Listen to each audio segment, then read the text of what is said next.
Qiang Jin Jiu. Book 3, Drunk in Wild Songs. Chapter 205, Duan Province. It was not until the second month that Qi Zuyan received a reply to the memorial she sent to Chu capital.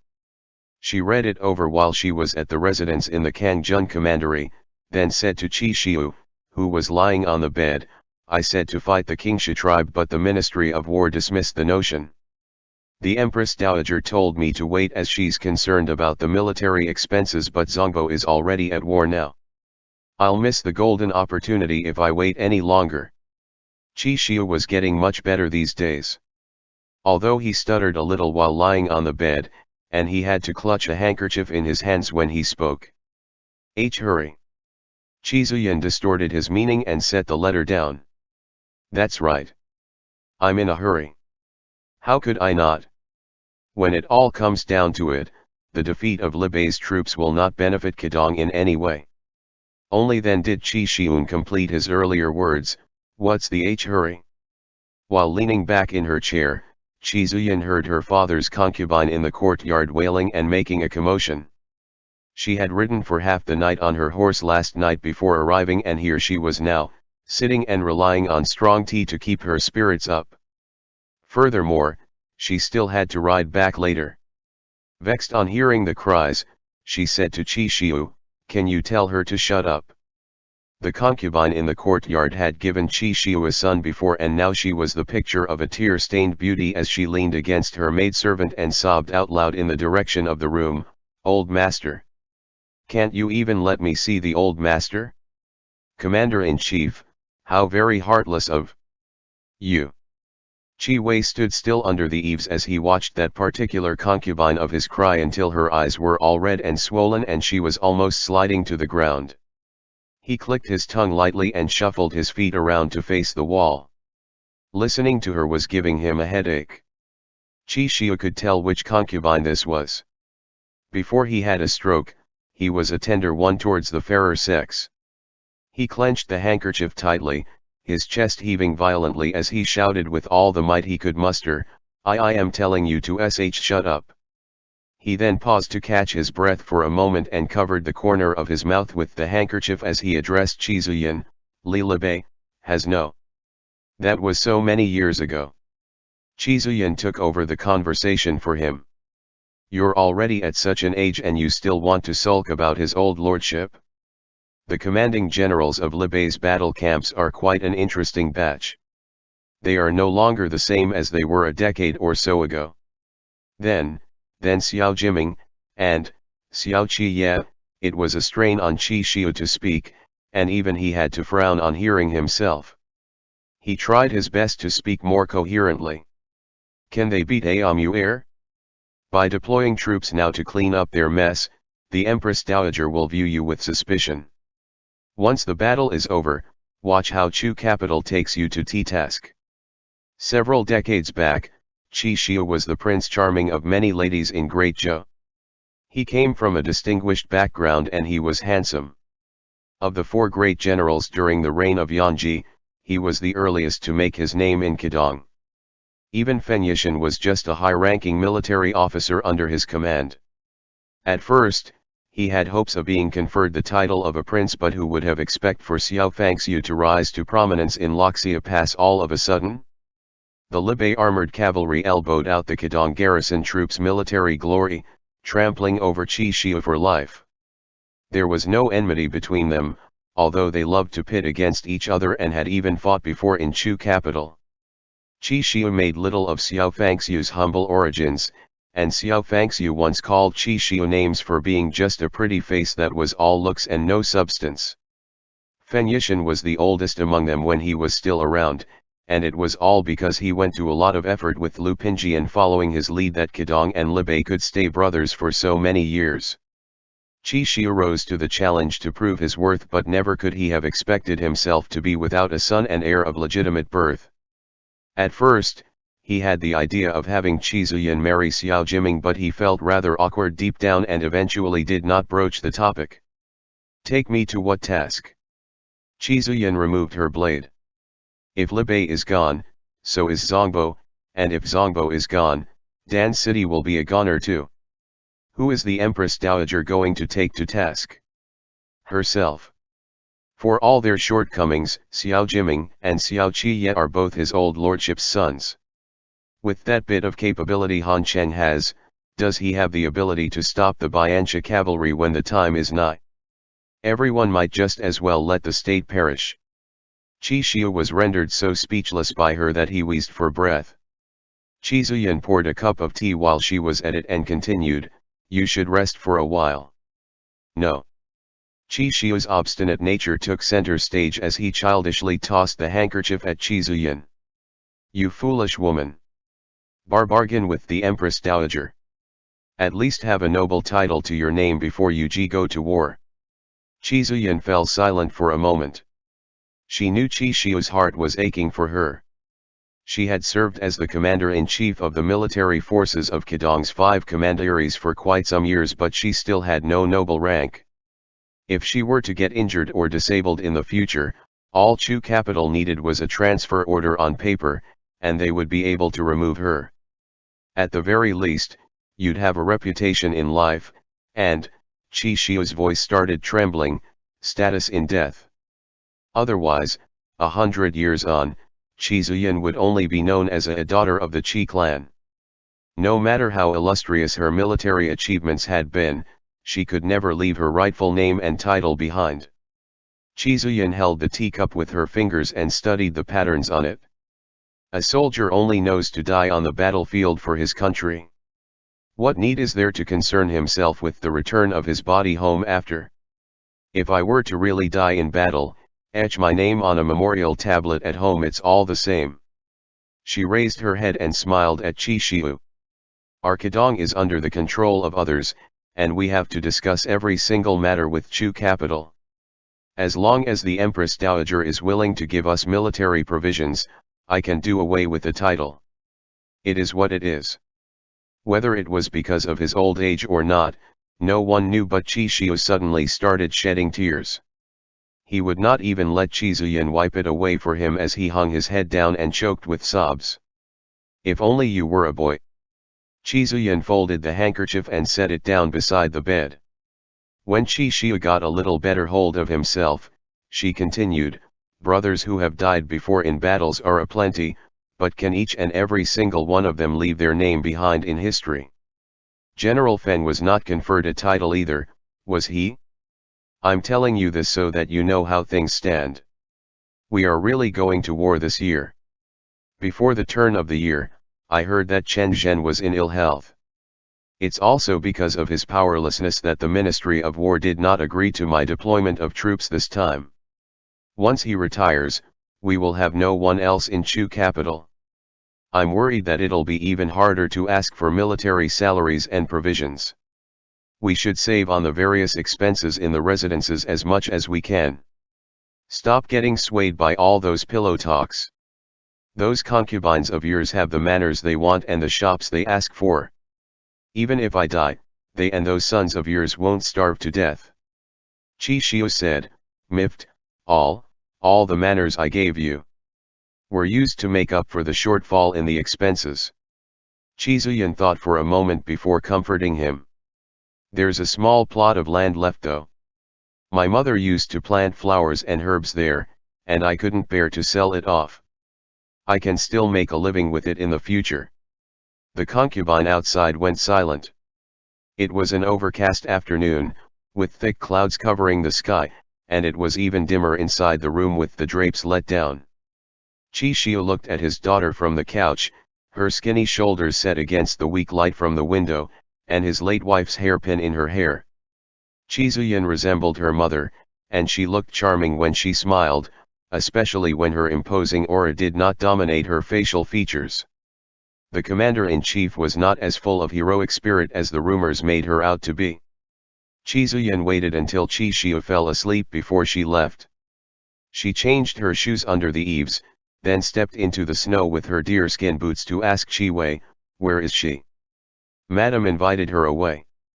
Qi Wei answered as he followed behind her. Qi Zuyan had yet to see Hua Xiangji upon her return, and she hesitated for a moment. As she passed by Hua Xiangji's courtyard, she heard sweet, delicate voices like the pleasant trilling of orioles and sparrows from within. From where she was on the other side of the moon gate, she saw Huazionji in between that plum blossom branch. Huazionji was bundled up in a fox fur robe today. Going by the quality of the material, she had most likely brought it along with her from Chu capital. It was pure, unadulterated white. Fluffy fur lining the sides of her cheeks accentuated her clear as autumn water's eyes, bringing out the vividness in them and making them appear even more distinct. She looked just like someone's pampered daughter. The fingertips on the plum blossom branch were fair and dainty, never having been tarnished with a single speck of dust before in this life. Qiang inexplicably inclined her head and watched for a long time. The in-house accountant has prepared the account books and is waiting for you in the office. Our residence's expenditure last year, after saying a bunch, Qi Wei looked up to see that Qiang had not moved, so he followed her gaze over. Qiang raised Zhuju and blocked Qi Wei's view with its sheath.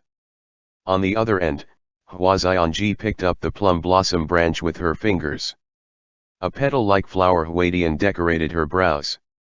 She laughed as her maidservant whispered in her ear, then turned sideways where she was hidden from view. Without turning her head, Qiang said to Qi Wei, "Let's go." Qi Wei, having not seen a thing, repeated, "Let's go." Qiang lifted her foot and left. Not making head or tail of what was happening and not daring to ask either, Qi Wei followed after her. Qiang headed straight to the office to reconcile the account books with the accountant. She did not have the time to sit and settle down, so she simply stood and flipped through a couple pages. "Has there been a change of steward?" Qiang suddenly asked. The accountant hunched over and answered in a small voice, replying to the commander-in-chief, "No." "That's strange." Qiang turned a few more pages. "The balancing of accounts has always been a mess in the previous years, with records that couldn't be more vague than the last. So why are last year's accounts so clear?" These accounts were more than just clear. Even this year's advances had been separated out in a separate book, with the expenses of the various branches of the family all listed out clearly. Her father's concubine's cosmetic spending had also been halved at Qiang's request, while the manners Qi Xiu could not explain were also listed on it. This was simply done more beautifully than the Ministry of Revenue's accounts. The accounts in our residence were originally diverse and complicated, and with the various concubines unable to give a detailed account of their spendings, the various gentlemen were all at a loss where to start. The accountant took the teacup and held it out with both hands to Qiang. "The commander-in-chief wanted the residence to be more frugal, but we couldn't get a clear count of the rural manors in our name, and the monthly tributes were a mess when combined with the logistical expenses." Qiang raised her eyes to look at the accountant. This time, it was Madame who did the accounts. Afraid of incurring Qiang's displeasure, the accountant hurriedly added, "Madame manages domestic affairs, so she has to look through all the accounts of the various concubines. She specifically sent someone to tell us that these accounts were too messy, and we had to redo them for the sake of your upcoming military salaries and provisions expenses. We rushed to redo them a few times, but we couldn't stand up to the commotion that the various concubines kicked up. Many of them had manners hidden, and they refused to tell the truth." This was true. Her father's concubines were all afraid that Qi Xiu would kick the bucket, and so they kept a tight hold on the manors and shops in their hands. They even kept fishing for more from the residents, and none of them spoke the truth when it was time to settle the accounts. Qiang did not live at home in the inner courtyard, and her trusted subordinates like Qi Wei, were all men that did not belong to the immediate family, so it was inappropriate for them to intervene. That was why these accounts had always remained a mess. She got a headache every time she thought of it. So, it seems that this third young Miss Hua was a rather capable one. Qiang took the account book and said, and the concubines listened to her just like that. At first, they pulled a long face and gave her a hard time. The accountant said, "They are all mothers to the young masters and they counted on the old master's affections to refuse to hand over the accounts. They even wanted to head over to the old master's courtyard to kick up a ruckus. Didn't the commander-in-chief put Miss Hongying at Madame's disposal? So she had Miss Hongying send the concubines who cried until they fainted back to her courtyard and called for a physician to take a look at them. The physician couldn't tell what was wrong, so she had them all buried in the courtyard. It did not immediately sink in for Qi Zuyin. After being stupefied for a moment, she parried, "Buried in the courtyard. Buried in the courtyard." The accountant said. This was just great. The concubines cried themselves a river and said they were going to complain to the commander-in-chief.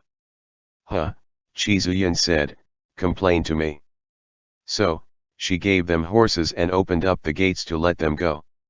These concubines typically had to be waited upon even when they were getting dressed, so who would know how to ride a horse? Qi Xiu did not fancy women of such ilk. It was such a cold day to boot, and yet Hua Xianji would bury anyone who dared to go wailing at Qi Xiu's courtyard like she was planting radishes. In no time, the concubines passed out from the freezing cold. The matrons by Hua Xianji's side were all old hens that the Empress Dowager had carefully selected. If the concubines dared to make a scene, then they would dare to switch tactics to teach those concubines a hard lesson. The concubines kneeled in the walkway and waited in attendance, but they could not even get a glimpse of Hua Xianji's face. When the concubines returned in tears to their own courtyards, their sons took over. "Oh, it's the young masters," Hua Xianji sat behind the screen and said in a gentle tone. "I heard that you have yet to repay the debt of several hundred taels of silver you owe someone outside several days back, and they have already come hounding us at the residence. How would that do? As the lady of the house, I feel sorry for you brothers, so I asked the matrons to make the repayment first. Don't be afraid. The memorandums of debt with handprints and signatures are with me for safekeeping in case the creditors claim not to have received the payment and go looking for the old master later. Young masters, are you leaving already?" And that was how it went. The accountant was done mimicking Hua Xianji for Qi Zuyin's benefit. "Madam has the young master's debts in her hands. She only has to report to us, and the young master's shops will all be transferred under her name as collateral. Who would still dare to make a commotion now?" Qi Zuyin closed the account book and stood for a moment before opening it again. That's quite the temper she has there. This account had indeed been tidied up beautifully. Qi Zuyin could not help but wonder if she would still need to fear those wily old foxes from the Ministry of Revenue if the military accounts out there could be this well done. But Hua Xianji was, after all, the favorite of the Empress Dowager. So, after thinking about it, she dropped the idea. ******. The snow gradually abated in the second month, and the number of sunny days in Tse province saw an increase. Once Shenzhequan had free time, he brought Yao Wenyu to the outskirts of the city for a stroll. It was cloudless for miles around that day with the bright, clear sky in a shade of azure blue. The snow in the forest had already begun to melt, and thawing stream water tinkled as they ran. There were already signs of wildlife to be seen. Ding Tao had to let Feng Ta Shuangyi out to pasture, so he brought Li Xiong along to play at the edge of the forest. "You don't look too well these past few days." Shenzhequan wiped his hands with snow and cast a glance at Yao Wenyu. "Are you not sleeping well at night?" Yao Wenyu's pale side profile was reflected upon the frosty leaves. He smiled at Shenzhequan. "It's cold, and my legs are hurting, that's all." He paused. "It has been half a month since the second master arrived in Dun province. Has your lordship received any news yet?" Tantai, who discovered that there were still leftover bandits wandering on Mount Luo, so Cian was delayed for a few days there. It was reported the night before that the Mount Luo bandits have already been cleared out, and the Libe armored cavalry have occupied Mount Luo. Shenzhequan had changed into a jade-colored narrow-sleeved robe with a long, velvet outer garment today that made him look even younger. He was wearing the dogskin arm guard on his right arm, and as he raised his arm, he whistled. Meng came spiraling down from the forest and landed on his right arm. Meng was too heavy, so Shenzhequan could only let it perch for a while. He fed this messenger, which had been traveling to and fro on both ends, some white meat before letting it go off to play. There's no need to worry over Mount Luo. Yao Wenai watched as Meng flew away. The difficulty lies in Duan province. The entire Duan province battle line was directly facing the Hashi River, and it had been completely infiltrated by the Bianchi cavalry these past few years. No one knew exactly how many scorpions lurked within it. Xiao Qiye only brought 5,000 imperial army soldiers along. The rest were all from the Libai armored cavalry. He was unwilling to completely give up the Libai armored cavalry, so no doubt he would have to find a way to deal with the scorpions in the Battle of Duan province. Shenzhequan's heart was hanging on tenterhooks over Duan province. Now that the connection between the relay stations is running smoothly again, we will be able to send reinforcements immediately even if there is a change in the situation. Seeing Shenzhequan's grave expression, Yao Wenai said soothingly, besides, Second Master is a man blessed by heaven. Lu Guangbai said that Amuer is planting grains on the opposite bank of the Hashi River. Shenzhequan pushed aside the withered branch beside his ear. My concern is that he has long been wary of Zongbo, and his placement of the crop fields near Gidal is meant to situate them in a better position to fight a protracted war with Duan province. Libai could not afford any delays now. If they could not take down Duan province, then the Shenzhen camp would be in a rather perilous situation. Furthermore, Zongbo was unable to completely shut their gates. Amuer had set his sights so far and wide that Shenzhequan even felt that nothing from south to north could miss his eyes. Thinking back to last year's battles, Amuer first used Huhlu to hold down Guowulai and give Hassan time to head up north. The Scorpions' infiltration of Zongbo to smuggle supplies back then was to prepare for the time they stormed and seized Libai's battle camps. Now that he had used Hassan to take Xiao Fangxiu out and reduce the pressure on the northern battlefields, he would have more confidence to face up against Qizuyan. He relied on the Scorpions to hold Libai in check, then depended on the cavalry to engage Qizuyan in a deadlock. Zongbo was the weak and vulnerable belly. As long as he could free out another leg, he would be able to stomp down the battle line that had only just been stabilized. The battle in Duan province would be a tough one. Yao Wenai was just about to say something when Fei Sheng spurred his horse over. He dismounted to pay his respects to Shenzhequan. Master, Yan Hiru is here. Shenzhequan knew that Chu capital had just finished investigating He province's transportation of grains by water to the capital, so presumably, Yan Hiru was here to whine about it. Besides, they still had yet to come to an agreement regarding the new port of Liuzhu in Juexi. Thus, he turned around and said, let's head back. Yan Hiru had indeed came to whine and grouse. He arrived too late, and Zhou Gui and the rest sat with him and briefly discussed some Lu province matters with him.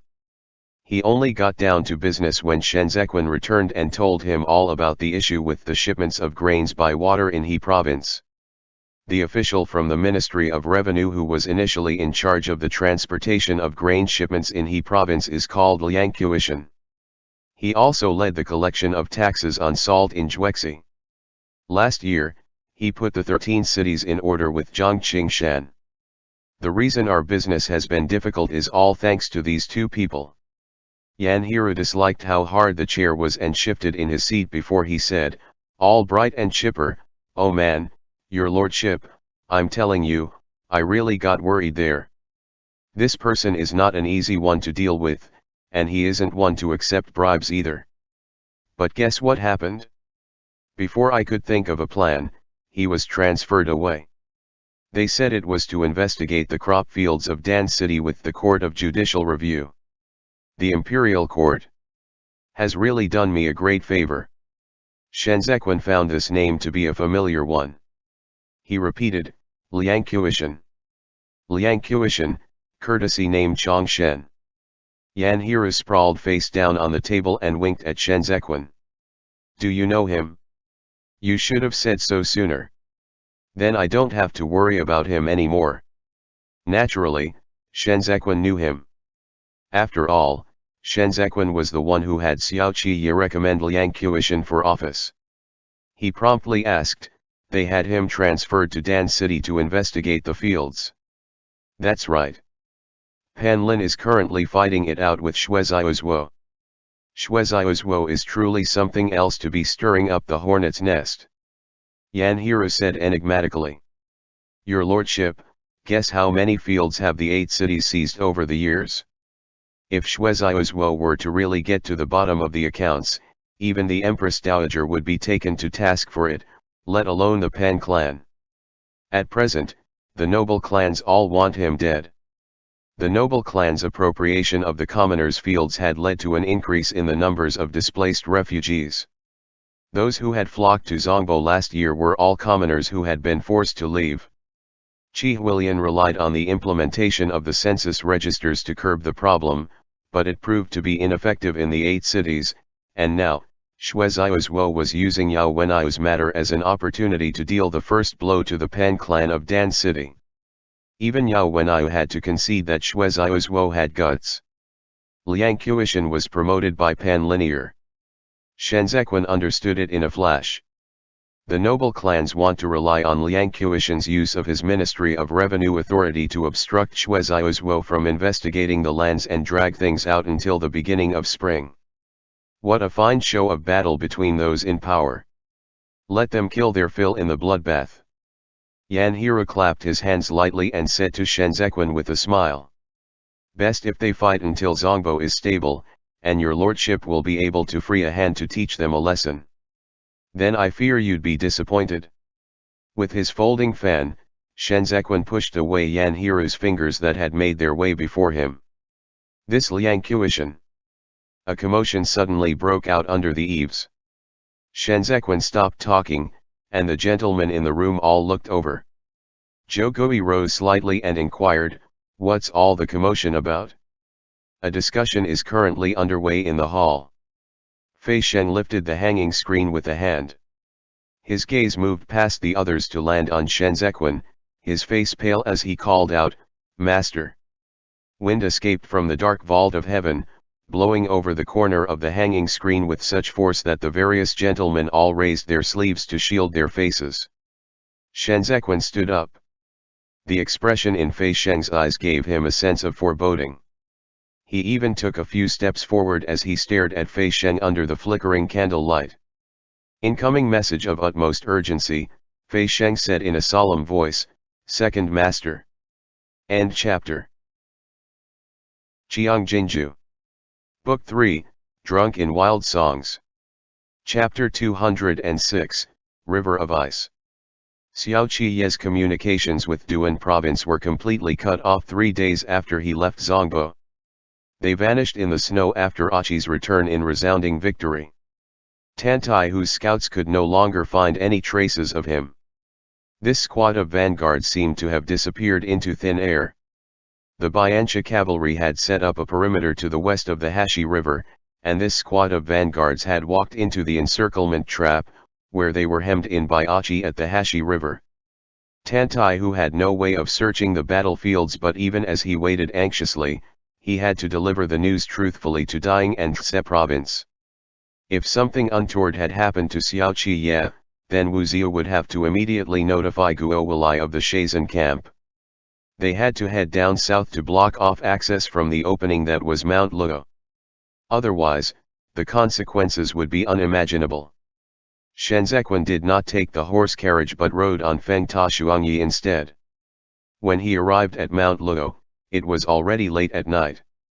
Wu Zia trotted out to receive him and saw no expression on the prefectural lord's frozen blue face. Your lordship, not daring to engage in idle chatter, Wu Zia cut to the chase and followed Shenzhequan into the campground. The encirclement is located in the southeast of Duan province. It's mainly to stop Tantai who is still in the west, from proceeding further and to deprive us of the chance to do reconnaissance. For this reason, Second Master must still be in the southeast. Shenzhequan stood at the entrance of the camp, his shoulders covered in snow. Who are the attendant officers tagging along? Gu Jin, Yin Chang, and Haraguo, Wu Ziu answered. Second master only had Tantai who stay put. Master, Fei Sheng spoke up behind him. Why not let the Jin Yi hurry over to Tantai who's camp? We can serve as scouts. By tomorrow night. Shenzequan had already turned around. He got on his horse once more and said to Wu Ziu, write a letter to Yu Xiaozhe and Kong Ling. Tell them to seal off all the Zongbo's bridle paths heading west right now and have all the merchants traveling to the mutual trade market take a detour from Tse province. Yan Hiru had just gotten off the carriage. His backside had not even gotten comfortable when he heard Shenzequan's words. He still wanted to do business with Fan province and Deng province, especially now that these two places were suffering from a shortage of grains and clothing. Thus, he hurriedly ran a few steps after the horse and lifted his head to say, Your Lordship, come on, let's discuss this. Can the grains from He province to the two prefectures still be allowed access? If so, why not? Sure. Shenzequan's eyes were thin and icy. He bent down and patted Yan Hiru's cheek with the horsewhip. But only grains. If your company of merchants dares to smuggle anything else other than grains to the east of Zongbo before I give my approval, I will hang your head up at the city gate tower of the He province. The remaining bandits in the two prefectures of Fan province and Deng province had yet to be completely eradicated. So, who knows if Yan Hiru would play tricks again. Shenzequan was too preoccupied now to watch Yan Hiru, but he had ways to make Yan Hiru behave himself and stay in line. Yan Hiru did not dare to move. He meekly swallowed his saliva, not even daring to blink his eyes. It was only after Shenzequan turned his horse around that Yan Hiru realized his legs were trembling. *******. The Saker falcon soared through the dancing snow and wandered around the banks of the Hashi River. The sky at the hour of U was dark and dreary, and the snow looked more like crushed grains of rice the closer they got to the ground. It felt uncomfortable to have them sticking to one's temples. The Gobi Desert stretched on endlessly into the horizon. Bayan, from where he sat on horseback with a book under his arm, looked out into the distance before him. There will be a snowstorm tonight. Bayan muttered in the Biancha tongue. The world was presently a picture of frozen landscape. Bayan could not bear the cold even when he was all bundled up in fur. Yet, Achi was squatting on the Hashi River washing his face with water from the hole cut in the ice. He rubbed his fingers clean, staining the water bloody red. I'll send you across the river tonight. Achi's right arm had a scorpion tattooed on it. His face, which was as dark as Bayan's, appeared a little good-natured. Bayan was the brains by Hassan's side. He initially worked under Huhlu but was now transferred over to Achi's side to observe the Duan province battle. He was the eyes that Hassan put here. 7 days ago, Xiao Qiya arrived at Duan province. Their siege on the city was unsuccessful.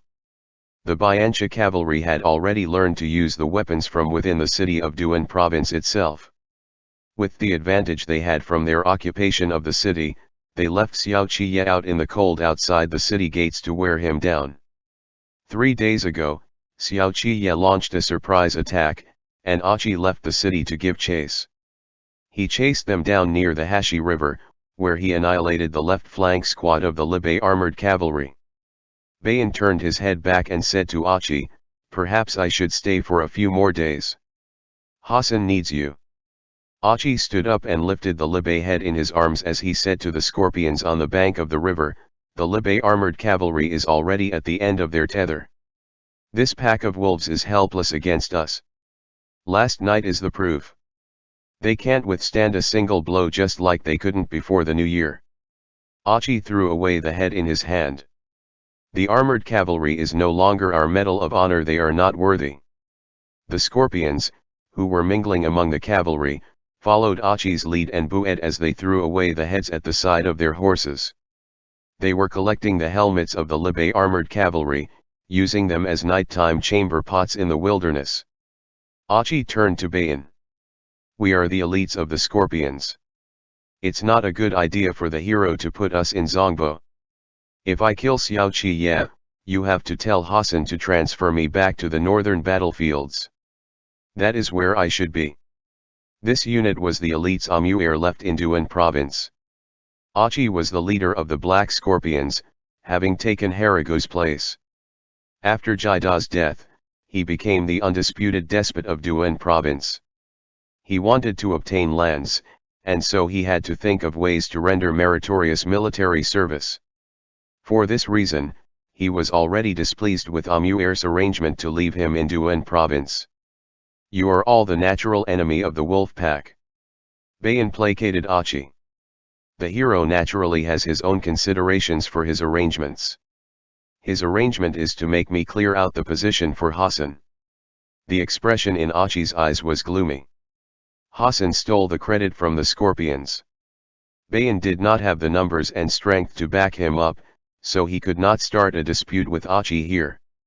He swallowed his frustration and watched as Achi got up on his horse and stepped onto the frozen ice surface of the Hashi River with the Scorpions. The Hashi River would freeze over in winter, and the layer of ice was strong and solid enough to bear the weight of the Bianchi cavalry. They liked to pass through the territory during winter in the past, as this would allow them to cross the Hashi River without having to take a long detour. The slender waist of the Hashi River was close to Gidal. If they moved fast, they would be able to arrive in one night. The snow started to intensify. Worried that his book would get wet, Bayan kept it back in his leather bag. He wore a leather hat and a fur collar that covered his nose and mouth tightly. But even so, it was still so freezing cold that his exposed ears turned red. Spring had better come soon. Achi's horse trotted beside Bayan. Many people in Gidal have died of starvation this winter. They gave all the grains they grew to the northern battlefields. This battle is a must for Bianchi's transformation into a lion. We have too few fields. Bayan said in a muffled voice. There is no extra land in the desert to grow food. It's only by attacking our way west that we can survive. Zongbo is a good place, you actually don't have to hate it that much. If my unit puts down their iron hammers, they will once again be reduced to being slaves of the various tribes. The iron hammer at the side of Achi's horse was stained with blood all over. He shook his head. We will not till the land. As the Scorpions' leader, Achi had once negotiated with Amuer. The Scorpions wanted lands and names. It would be best if they could be merged into the 12 tribes and not serve as slaves. But Amuer rejected him. He required the Scorpions to completely crush the Libe armored cavalry in this battle, and it was only when Libe fell would he consider Achi's request. Bayan was merely part of Hassan's retinue and could not question the hero, Amuer, but he understood Amuer's intent. Amuer was unwilling to give the Scorpions names because he wanted to hold them captive in his hands.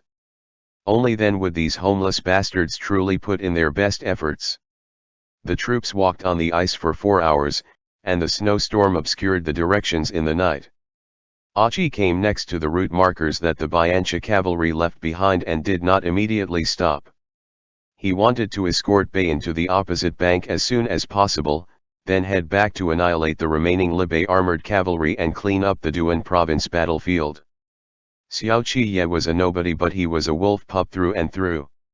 It was to the regret of Bianchi that Hassan did not bring back Xiao Fangxiu's head. Achi had his eyes locked on Xiao Qi.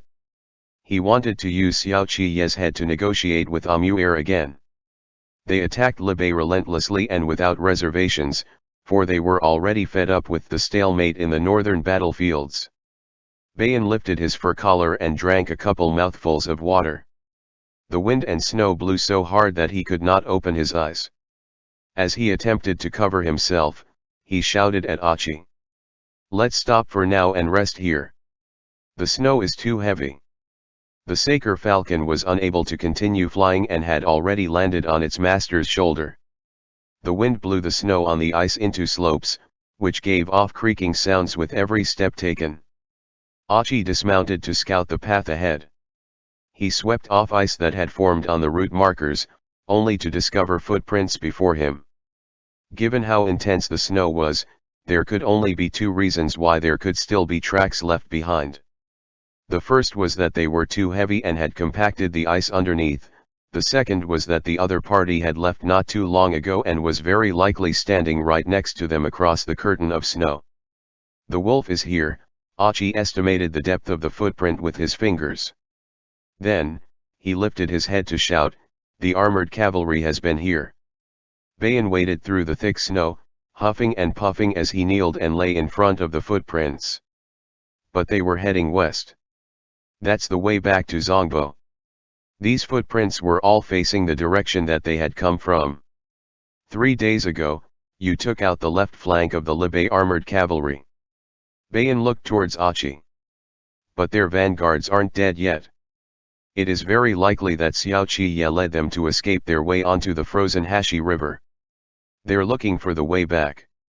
It could also be a cover-up. Achi prodded at the snow. They could have walked backwards so that they would be able to hide ahead of me and set up an ambush. Bayan shook his head lightly, frowning as he watched the snow. It doesn't benefit them to head east. That's where our territory lies. Achi swiftly swept aside the snow along the footprints and saw that these footprints were all heading westward. He knew how Xiao Qiye had taken Huhlu out of the picture. In his heart, this person was adept at bluffs and ambushes. The more obvious the footprints were, the more he was certain that Xiao Qiye was right in front of them. We'll take a detour. Achi got to his feet. Even if Xiao Qiye stays on the ice, he can't go without water to drink. They will definitely leave traces behind. We'll go after them by following their tracks. Bayan thought it was not the opportune time tonight to cross swords with the Libai armored cavalry. He chased after Achi. If we can't stop here to rest, we should still continue to head east. Achi, Great Zhou has a saying, do not pursue a beaten enemy too far. Don't let them lead you astray. Let's return to Getal first before making our plans. Achi shoved Bayan aside, exposing the scorpion on his right arm. His eyes were filled with murderous intent as he said, the wolves are right here in this heavy snow. If we let them go, it will not bode well for us. You have absolutely no idea how to fight a war at all. By letting Xiao Qiye remain on the Hashi River, our unit could end up getting ambushed by him tomorrow morning. As Bayan watched Achi mount his horse, he reached the end of his forbearance and could not help but shout out, I once advised Huhlu but he didn't listen to me. In the end, he didn't even leave a corpse behind. Was this how you advised Hassan? Achi turned his horse around and spat with contempt, so that was why he lost the king of wolf's head, it was all to preserve his own life. Having said that, Achi cracked his horsewhip and headed southeast. Achi! Bayan chased a few steps after him, then spat hard and cursed under his breath. Bastard, you won't be able to tell the directions once you veer away from the route markers. Achi galloped among the snow without turning back. If he could not find his way around, then neither could Xiao Qiye. However, he was more familiar with the Hashi River than Xiao Qiye was. The wolf was close by. And Achi was going to catch him. End chapter. Qiang Jin Jiu. Book 3, Drunk in Wild Songs. Chapter 207, Played for the Fool. Gu Jin lay prostrate on the ice for an hour. Hail that came with the snowstorm rained down his armor, making clunking sounds. He remained motionless. If not for his eagle eyes still blinking, Yin Chang would have thought that he had frozen to death. Yin Chang huddled in the snow and took small sips of his wine. It did not take long for the wine in the wine bag to run out. He shook the empty bag and drained the last few drops into his mouth. Flying flakes of snow pelted his cheeks. The old man's hair and beard were all white, only his nose remained red. The wind wailed and howled in the night, making such a terrible racket that the tips of the Imperial Army's ears went numb. The rations in their bellies were almost gone, and even though limbs would naturally stiffen after such a long time of sprawling, very few of them moved. Yin Chang turned his head back to cast a glance at the imperial army and marveled to himself. The imperial army did not even blink when they faced up against the scorpions a few days ago.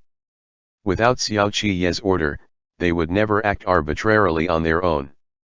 Who could still associate these men with the ruffian soldiers who did manual labor in Chu capital? If the Tse province garrison troops could be rallied to the same degree as the imperial army had been, then Yin Chang would even dare to fight Guidal, let alone Duan province. A pity these were not his soldiers. Yin Chang pouted regretfully and put the wine bag back on his waist. Snow had accumulated on Gu Jin's back. He was not wearing a helmet, and the snow fell onto his nape, where it melted and trickled down along his neck. It was amidst the violent gale that he detected those slight movements. Fragments of ice swirled and rustled across the snow. Gu Jin's hand, which had been pressing down on the snow, suddenly clenched into a fist. His eyes bore through the flying sand like snow before locking onto a certain spot in the darkness. Here they come. Yin Chang prostrated his body and lightened his breathing as the sounds of horses' hooves approached. The old man's palms were sweating as he counted in silence, fearing that he might start shaking his legs out of overexcitement. The kick-up of snow turned the snowy fog in the sky into thick clouds. The ponies' hooves were almost about to trample over their faces. Yin Chang let loose a bellow. In the twinkling of an eye, he had already sprung up. But the other party's ponies came to a stop. Yin Chang had not even drawn his blade when a scorpion's hammer came swinging over inches from his face. Yin Chang did not have the same arm strength that Li Xiong possessed, so naturally, he did not dare block the blow. All he could do was roll into the snow and cut a sorry figure as he dodged it. "Motherfucker, that's some fine arm strength there," Yin Chang cursed as he steadied himself. The Jin Yue behind him leaped out of the snow field. At first, they had wanted to imitate Yin Chang and spring up in one suave move, but upon seeing the old man bested, they all gave up the idea and opted to draw their blades without all the fanfare. Once the scorpions' hammers came up against the imperial army, they knew they had fallen for the trap. This was not the Libe armored cavalry at all, but a bunch of impostors in helmets. Helmets off. Gu Jin clambered up the pony that was speeding past him and held onto the saddle as it brought him up. With both legs scraping across the snow, he slammed the hilt of his blade hard into the side of the scorpion and turned over to forcibly seize the pony. Once again, he commanded sternly, "Helmets off." Helmets clattered noisily into the snow, and the imperial army leaped into the unit of cavalry. They were like mice who did not care how these Biancha cavalrymen ran as long as they could startle the ponies. The snow under the hooves fell away as a hoop of rope net rose from its hiding place, bringing down a number of cavalrymen in the process. Snow and sand came assailing them in the face. Achi's soldiers took several mouthfuls of ice and snow in the mouth as they tumbled down. The imperial army's blades were short. Once they came in close before the scorpions, the iron hammers would prove tough to fight with. Regardless of whether the scorpions extended or retracted it, the imperial army's short blades would outspeed them, giving them no time at all to parry the blows. Gu Jin rapidly observed the battlefield, but he did not catch any sight of Achi. His heart promptly sank. But before he could voice a warning, a branch of cavalrymen came dashing out from his left at a speed so fast Gu Jin could not even dodge. The imperial army seemed to be bitten down by a vicious beast that had materialized from across the sky, breaking them up in front and at the back. This unit of cavalrymen did not use iron hammers, but they directly knocked Gu Jin straight off the pony with their swift and sudden advance. At the same time Gu Jin landed on the ground, it neighed, and a hot burst of fresh blood sprayed all over Gu Jin's head. Cunning. Achi rebuked Gu Jin in the great Zhou tongue. He brandished his own scimitar, flinging the remaining droplets of blood onto Gu Jin. But that's all there is to it. The scimitars Achi's elite scorpions used were larger than those used by the common Biancha cavalrymen. When held in hand, they looked like thick, silver hooks. If one got caught in them, they would surely meet their end, whether they were humans or beasts. Achi had smelled a rat while he was following the trail. There were simply too many clues left for him along the way. It was like they were exposing the enemy's presence and location to him. Very quickly, Achi's wind-blown brain calmed down. He used his advance guard unit to probe the way ahead, and sure enough, he had baited the Imperial army out of hiding. Gu Jin inclined his head to wipe away the blood on his face and spat lightly, "Is that so?" Yin Chang, who was on the other side, gave up resisting. Surrounded by the cavalry, he spread his arms open, his half-crouching body looking like he was going to lift something as he said at the top of his voice, "Time to get up." The layer of ice under the cavalry's hooves shook violently.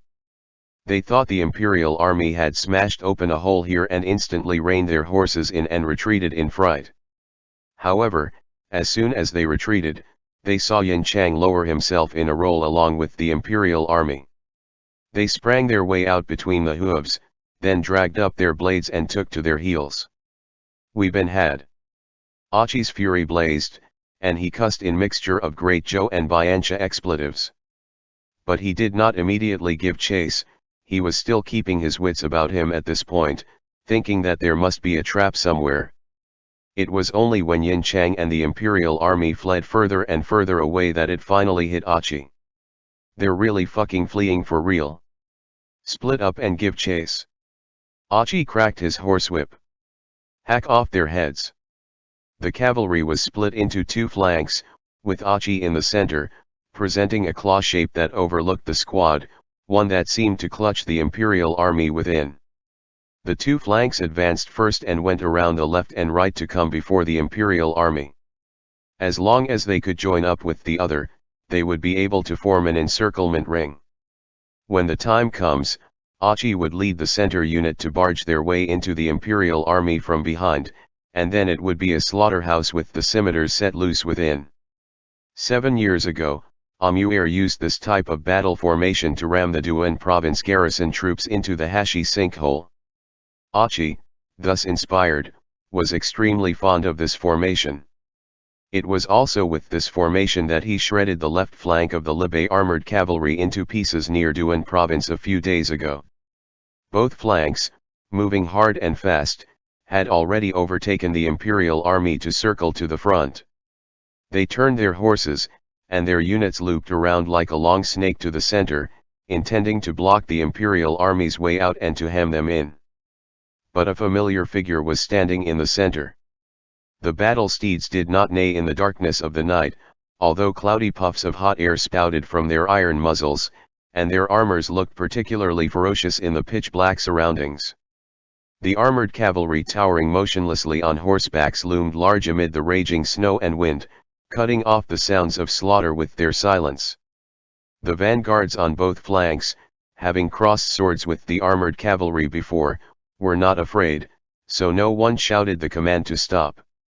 The ponies kicked up snowy haze as they came attacking from both sides in a pincer attack, while the scorpions who served as the vanguards of both flanks simultaneously swapped over to their scimitars.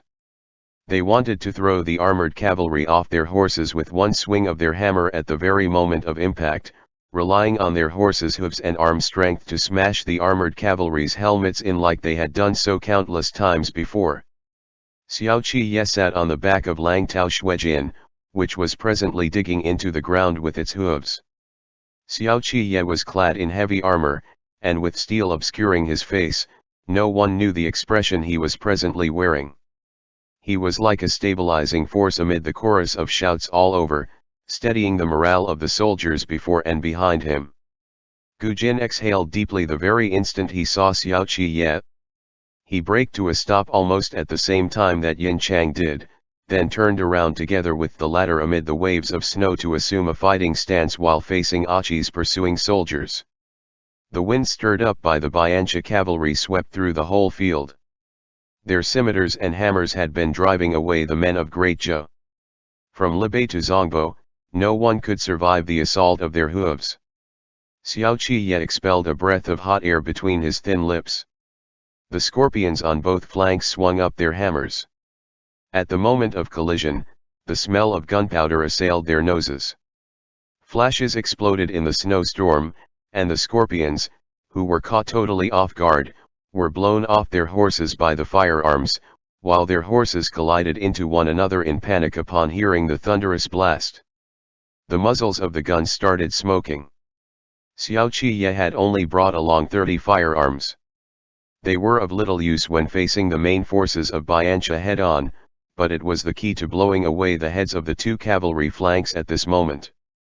That oppressive power promptly blindsided the cavalrymen of both flanks to the extent that the scorpions at the rear could not even catch what was happening. Xiao Qiye made the first move, and the Libe armored cavalry behind him followed suit to bare their brand new fangs.